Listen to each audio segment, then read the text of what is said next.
حضرت جبرائیل علیہ السلام کو دیکھنے والے واحد صحابی حضور صلی اللہ علیہ وآلہ وسلم کے لاڈلے چچا سیدنا حضرت حمزہ نے ایک دن حضور صلی اللہ علیہ وآلہ وسلم سے فرمائش کر دی کہ یا رسول اللہ صلی اللہ علیہ وآلہ وسلم، میں جبرائیل علیہ السلام کو اصلی صورت میں دیکھنا چاہتا ہوں۔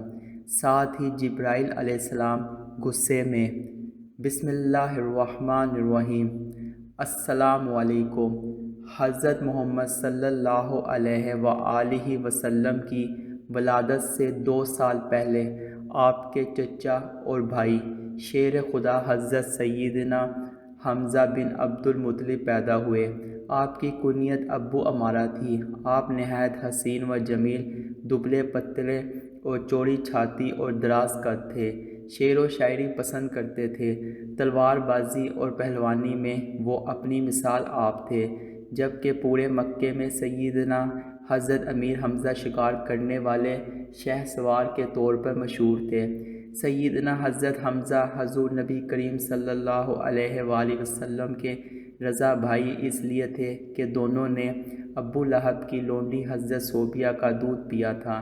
نبی کریم صلی اللہ علیہ وآلہ وسلم کی بعثت کے 6 سال سیدنا حمزہ شکار سے واپس لوٹ رہے تھے کہ کوہ صفا کے پاس آپ کو ایک لونڈی نے روک لیا اور کہنے لگی، ابو عمارہ، کاش آپ پہلے آ جاتے۔ تھوڑی دیر پہلے ہی ابو جہل نے آپ کے بھتیجے کو گالیاں نکالی ہیں اور ہاتھا پائی بھی کی ہے، لیکن آپ کے بھتیجے نے کوئی جواب نہیں دیا اور چلے گئے۔ یہ سنتے ہی آپ جوش میں آ گئے، تیزی کے ساتھ خانہ کعبہ کی طرف بڑھے، بغیر کسی اور طرف متوجہ ہوئے سیدھا ابو جہل کے پاس گئے اور جاتے ہی اس کے سر پر زور سے اپنی کمان دے ماری۔ ابو جہل کے سر سے خون کا فوارہ نکل پڑا۔ بنو مخزوم کے کچھ لوگوں نے آگے بڑھ کر سیدنا حضرت حمزہ کو روکا اور کہنے لگے، اے حمزہ، کیا تم بھی بد دین ہو گئے ہو؟ نبی پاک صلی اللہ علیہ وآلہ وسلم کے چچا حضرت سیدنا حمزہ فرمانے لگے، جب اس کو حقانیت مجھ پر ظاہر ہو گئی تو کون ہے جو مجھے اس کو ماننے سے روک سکتا ہے؟ پھر فرمایا، میرا دین وہی ہے جو میرے بھتیجے کا ہے۔ میں گواہی دیتا ہوں کہ وہ اللہ کے رسول ہیں۔ اگر تم میں طاقت ہے تو مجھے مسلمان ہونے سے روک کر دکھاؤ۔ پیارے آقا صلی اللہ علیہ وآلہ وسلم آپ رضی اللہ تعالی عنہ سے بے حد محبت کیا کرتے اور فرماتے تھے، ایک دفعہ ایک صحابی بارگاہ رسالت میں حاضر ہو کر عرض کرنے لگے، میرے ہاں لڑکے کی ولادت ہوئی ہے، میں اس کا کیا نام رکھوں؟ آپ صلی اللہ علیہ وآلہ وسلم نے ارشاد فرمایا، لوگوں میں مجھے اپنے چچا حمزہ سے محبت ہے، لہٰذا انہی کے نام پر اپنے بچے کا نام رکھو۔ نبی پاک صلی اللہ علیہ وآلہ وسلم کی بعثت کے 13ویں سال آپ بھی نبی پاک صلی اللہ علیہ وآلہ وسلم کے ساتھ مدینہ ہجرت کر گئے، جہاں پہنچ کر آپ نے اپنی زندگی کی ہر جنگ میں مسلمانوں کے علم بردار رہے۔ رمضان المبارک کی فرسٹ ہجری میں 30 سواروں کی قیادت کرتے ہوئے اسلام لشکر کا سب سے پہلا علم آپ رضی اللہ تعالی عنہ نے سنبھالا۔ 26 ہجری میں حق کے باطل کا پہلا معرکہ میدان بدر میں پیش آیا تو آپ رضی اللہ تعالی عنہ بڑے جوش اور جذبے کے ساتھ شریک ہوئے اور مشرکین کے کئی صورموں کو ٹھکانے لگایا۔ مکے کے مشہور جنگجو عتبہ کو سیدنا حضرت حمزہ نے ایک ہی وار میں ختم کر دیا، جس سے مسلمانوں کی دھاک بیٹھ گئی۔ آپ کے دونوں ہاتھوں میں تلوار تھی اور سر پر شتر مرغ کی کلگی سجا رکھی تھی۔ ایک ہی وقت میں 2 کافروں کو جہنم واصل کرتے اور فرماتے جاتے، میں اسد اللہ ہوں۔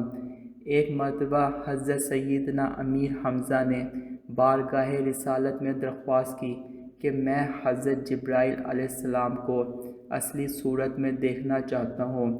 ارشاد ہوا، آپ دیکھنے کی طاقت نہیں رکھتے۔ آپ نے اصرار کیا تو نبی صلی اللہ علیہ وآلہ وسلم نے ارشاد فرمایا، زمین پر بیٹھ جائیے۔ کچھ دیر بعد حضرت جبرائیل علیہ السلام حرم کعبہ میں نصب شدہ ایک لکڑی پر اترے تو تو نبی پاک صلی اللہ علیہ وآلہ وسلم نے ارشاد فرمایا، چچا جان نگاہ اٹھائیے اور دیکھیے۔ آپ نے جو ہی اپنی نگاہ اٹھائی تو دیکھا کہ حضرت جبرائیل علیہ السلام کے دونوں پاؤں سب زبرجد کے ہیں۔ بس اتنا ہی دیکھ پائے اور تاب نہ لا کر بے ہوش ہو گئے۔ 3 ہجری غزوہ احد شروع ہوتا ہے، جس میں کفار غزوہ بدر کا بدلہ لینے کے لیے مسلمان پر حملہ کرتے ہیں۔ ان کا سب سے بڑا مقصد حضرت حمزہ کو شہید کرنا ہوتا ہے، کیونکہ جتنا نقصان غزوہ بدر میں کفار مکہ کو حضرت حمزہ نے دیا اور کوئی نہ دے سکا۔ امام بخاری اور دیگر اہل تحقیق نے آپ کے قاتل وحشی کی زبانی آپ کی شہادت کا واقعہ کچھ اس طرح نقل کیا ہے۔ وحشی کہتا ہے کہ جب قریش مکہ جنگ احد کے لیے روانہ ہوئے تو میرے مالک جبیر بن مطعم نے مجھے کہا، اگر تم بدر میں میرے چچا کو قتل کرنے کے عوض محمد صلی اللہ علیہ وآلہ وسلم کے چچا کو قتل کر دو تو میں تمہیں آزاد کر دوں گا۔ میں حبشی النسل تھا اور حربہ چھوٹا نیز مارنے کا ماہر تھا۔ ہند زوجہ ابو سفیان نے بھی مجھ سے کثیر انعام کا وعدہ کیا تھا، کیونکہ اس کا باپ عتبہ بھی حضرت حمزہ کے ہاتھوں ہلاک ہوا تھا۔ جیسے ہی جنگ شروع ہوئی تو میں حضرت حمزہ کی تلاش کرنے لگ گیا۔ اچانک دیکھتا ہوں ایک جوان مرد لوگوں کو اپنی تلوار سے کاٹا جا رہا ہے، کوئی بھی اس کے سامنے نہیں ٹک پا رہا۔ جب میں نے پوچھا کہ یہ کون ہے تو پتہ چلا کہ حمزہ یہی ہے جن کی مجھے تلاش تھی۔ اب میں موقع ڈھونڈنے لگا، کبھی کسی چٹان کے پیچھے چھپتا اور کبھی کسی درخت کے پیچھے۔ اسی اثنا میں ایک جنگجو کافر صبا بن عبدالعزیز الغشانی سامنے آ نکلا۔ حضرت حمزہ کی نظر اس پر پڑی تو اسے للکارا، اے نازیبا کام کرنے والی عورت کے بیٹے، دو دو ہاتھ ہو جائیں تو اللہ اور اس کے رسول سے دشمنی رکھتا ہے۔ یہ کہہ کر آپ اس پر حملہ آور ہوئے اور اسے قتل کر دیا۔ پھر اس کی بے جان لاش سے ذرا اتارنے کے لیے اس پر جھکے، زور لگانے سے آپ کے پاؤں قدرے پھیلے تو آپ کے پیٹ پر موجود ذرا سرک گئی۔ میں ایک چٹان پیچھے گھاٹ لگائے بیٹھا تھا۔ میں نے اپنے نیزے کو پوری قوت سے آپ کے پیٹ پر دے مارا، جو ناف کے نیچے سے اندر گھسا اور پار نکل گیا۔ آپ نے غضبناک شیر کی طرح مجھ پر جھپٹا چاہا، لیکن وار مہلک اور زخم کاری تھا۔ آپ اٹھ نہ سکے۔ میں وہاں سے چلا گیا۔ جب آپ کی روح قفس عنصری سے پرواز کر گئی تو پھر وہاں آیا۔ اس کے بعد حضرت حمزہ کا پیٹ چاک کر کے کلیجہ نکال لیا گیا۔ ہند زوجہ ابو سفیان نے کلیجے کو چبا نکالنے کی کوشش کی، لیکن نکل نہ سکی، پھر اسے تھوک دیا۔ پھر ہندہ نے کافر عورتوں کے ساتھ مل کر حضرت حمزہ کے کان ناک کاٹ کر انہیں لڑی میں پرو کر ان کے کڑے، بازو بند اور بازیں بنائیں اور انہیں پہن کر مکے میں داخل ہو گئی۔ جب نبی کریم صلی اللہ علیہ وآلہ وسلم نے حضرت حمزہ کے جسم کو دیکھا تو آپ صلی اللہ علیہ وآلہ وسلم رونے لگے۔ حضرت حمزہ کے کٹے ہوئے جسم کو دیکھ کر شدت غم سے آپ صلی اللہ علیہ وآلہ وسلم کی آواز بلند ہو گئی۔ پھر آپ صلی اللہ علیہ وآلہ وسلم نے ارشاد فرمایا، حمزہ سید الشہداء ہیں۔ نبی کریم صلی اللہ علیہ وآلہ وسلم حضرت حمزہ کے جسم کے پاس کھڑے تھے۔ آپ صلی اللہ علیہ وآلہ وسلم نے حضرت حمزہ کو مخاطب کرتے ہوئے فرمایا، اے چچا جان، اللہ تعالیٰ آپ پر رحم فرمائے۔ بلا شبہ آپ خوب صلح رحمی کرنے والے اور کثرت سے نیکیاں کرنے والے تھے۔ حضرت سیدنا حمزہ کی شہادت کے کتنے دنوں بعد تک بھی نبی کریم صلی اللہ علیہ وآلہ وسلم یہی فرماتے رہے، اے چچا، آپ کی جدائی سے بڑھ کر میرے لیے اور کوئی صدمہ نہیں ہو سکتا۔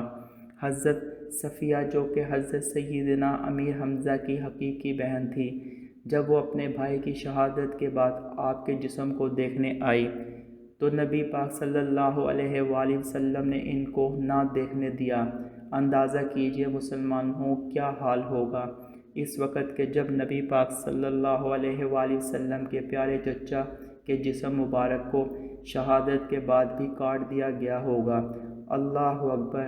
حضرت صفیہ نے 2 چادریں دی کہ ان میں میرے چچا کو دفن نہ دیا جائے۔ دفناتے وقت ایک اور انصاری کا جسم مبارک بے گور و کفن تھا، اس لیے نبی پاک صلی اللہ علیہ وآلہ وسلم نے ایک چادر میں ان کو کفن دیا اور دوسری چادر میں اپنے چچا کو ڈھانپ دیا۔ چادر اس قدر چھوٹی تھی کہ سر ڈھانپتے تو پاؤں ننگے ہو جاتے اور اگر پاؤں ڈھانپتے تو سر ننگا ہو جاتا تھا۔ اللہ اکبر۔ نبی پاک صلی اللہ علیہ وآلہ وسلم فرمانے لگے کہ سر کو ڈھانپ دیا جائے اور پاؤں پر گھاس ڈال دی جائے۔ حضرت سیدنا حمزہ کے قاتل وحشی جب قبول اسلام کے بعد نبی کریم صلی اللہ علیہ وآلہ وسلم کی خدمت میں حاضر ہوا تو نبی پاک صلی اللہ علیہ وآلہ وسلم نے دکھ بھرے لہجے میں پوچھا، کیا تم ہی وحشی ہو، میرے چچا حمزہ کے قاتل؟ وحشی روتے ہوئے بولا، جی حضور، میں ہی ہوں۔ حضور صلی اللہ علیہ وآلہ وسلم کہنے لگے، کیا تم اپنا چہرہ مجھ سے چھپا سکتے ہو؟ وحشی اسی وقت باہر آیا اور دوبارہ حضور صلی اللہ علیہ وآلہ وسلم کو کبھی اپنا چہرہ نہ دکھایا۔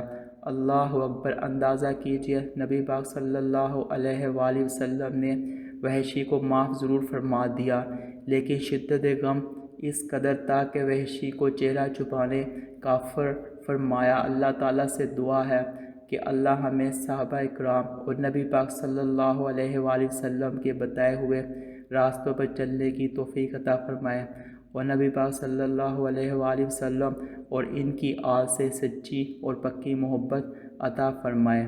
آمین۔